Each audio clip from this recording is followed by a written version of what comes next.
ಹಂಪಿಯ ಬಹು ಪುರಾತನ ಹಾಗೂ ಪ್ರಸಿದ್ಧ ದೇವಾಲಯಗಳಲ್ಲೊಂದು ಬಡವಿಲಿಂಗ ದೇವಸ್ಥ.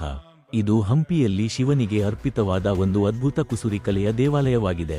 ಈ ದೇವಸ್ಥಾನದಲ್ಲಿ ಹಿಂದೂಗಳ ಆರಾಧ್ಯ ದೈವ ಶಿವನನ್ನು ಲಿಂಗ ರೂಪದಲ್ಲಿ ಪೂಜಿಸಲಾಗುತ್ತದೆ. ಬೃಹದಾಕಾರದ ಶಿವಲಿಂಗ ಇಲ್ಲಿಯ ಪ್ರಧಾನ ಆಕರ್ಷಣೆ. ಬಡವಿಲಿಂಗ ದೇವಸ್ಥಾನವು ಹಂಪಿಯ ಲಕ್ಷ್ಮೀ ನರಸಿಂಹ ದೇವಾಲಯದ ಬಳಿ ಇದೆ. ವರ್ಷದ ಎಲ್ಲ ದಿನಗಳಲ್ಲೂ ಪ್ರವಾಸಿಗರು ಮತ್ತು ಭಕ್ತರು ಈ ದೇವಾಲಯಕ್ಕೆ ಭೇಟಿ ನೀಡಿ ಪುನೀತರಾಗುತ್ತಾರೆ. ಈ ದೇಗುಲದ ಹೆಸರಿನ ಹಿಂದೆ ಒಂದು ಸುಂದರವಾದ ಕಥೆ ಇದೆ.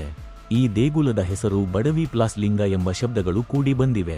ಸ್ಥಳೀಯ ಭಾಷೆಯಲ್ಲಿ ಬಡವಿ ಎಂದರೆ ಬಡವ ಮತ್ತು ಲಿಂಗ ಶಿವನನ್ನು ಪ್ರತಿನಿಧಿಸುತ್ತದೆ. ದೇವಾಲಯದ ಒಳಗೆ ಇರಿಸಲಾಗಿರುವ ಶಿವಲಿಂಗವನ್ನು ಅಲ್ಲಿ ಇಟ್ಟದ್ದು ಓರ್ವ ಬಡ ರೈತ ಮಹಿಳೆ. ಈ ಕಾರಣಕ್ಕೆ ಈ ದೇಗುಲಕ್ಕೆ ಬಡವಿ ಲಿಂಗ ದೇಗುಲ ಎಂಬ ಹೆಸರು ಬಂದಿತು ಎಂಬ ಐತಿಹ್ಯವಿದೆ. ಮಾಹಿತಿ ಇಷ್ಟವಾದಲ್ಲಿ ವಿಡಿಯೋನ ಲೈಕ್ ಮಾಡಿ ಹಾಗೂ ಹಂಪಿಯ ಮತ್ತಷ್ಟು ಮಾಹಿತಿಗಾಗಿ ಚಾನೆಲ್ ಅನ್ನು ಸಬ್ಸ್ಕ್ರೈಬ್ ಮಾಡಿ. ಧನ್ಯವಾದಗಳು.